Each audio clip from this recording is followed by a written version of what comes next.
bato na nango ne ba inangai pe ba proposer nga ngome na boya kasi kisi ba proposer hein kisi ko ba na stade kisi na lobi ba proposer nga ngome na lobi ke to sala ki mpiaka doko lo bango bien lokola ngate na kola sope ne ba koma mpiaka moni bato ba comprendre que waze kwaza combattu na ndenge moko oko comprendre te.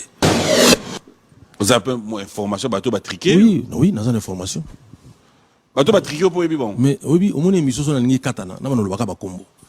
Au moins maman ko pum na boko ba nyos ba ba bu mobulu. Hein? En tout cas na apporter. Bartiste muso bazolo ba wana.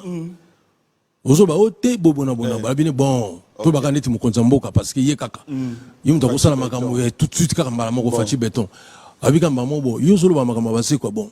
Na pesa ba moyo beta oyo kaka mingi bazolo ba wana Olympia ba bien Zenith ba yebi Bercy ba yebi suko mikolo komi you arena wana ba ya ko comprendre mo ko ba ko se quoi moni suko mutakolo ba likambo ya banzembo ya baze quoi faut tout na peso ka yo kango moni toza na batu mo baza curiosité ça en sorte que Congo ke ne liboso 29 ans kaka 10 artistes mais au moment ndeto le kana TV na toze belé ya wana no zepsaka présent Fatiboy oni ikolo comme système wana so moni batu mbale bazolingana proposer bango balisa bango les afati proposer bango babeta na stade et la pour le baguette environnement oyo zalara ne te ressemble pas. Il y a musique.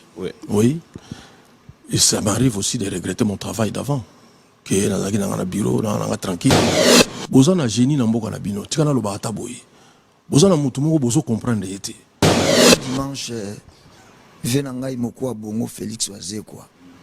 Question nangeza simple. Beats na ona musique ya Congo eza nini? Merci. Napesi Robino Mundibo mbote mingi. Beat na musique na biso ya Congo ezali. Beat na yo. Beat na nga. Ouais. Yango na lobaki ne bandeli. Na sala ka musique pona komisa nzambe. Pour eza ya plusieurs points. Na échoué na cours ya plein. Botala ba cours mususu bosala siko oyo égal bomona ke naza l'échec te mais d'abord muto ako critiquer concert wana face à la profane miseni na ona na betela mpiaka te musicien nini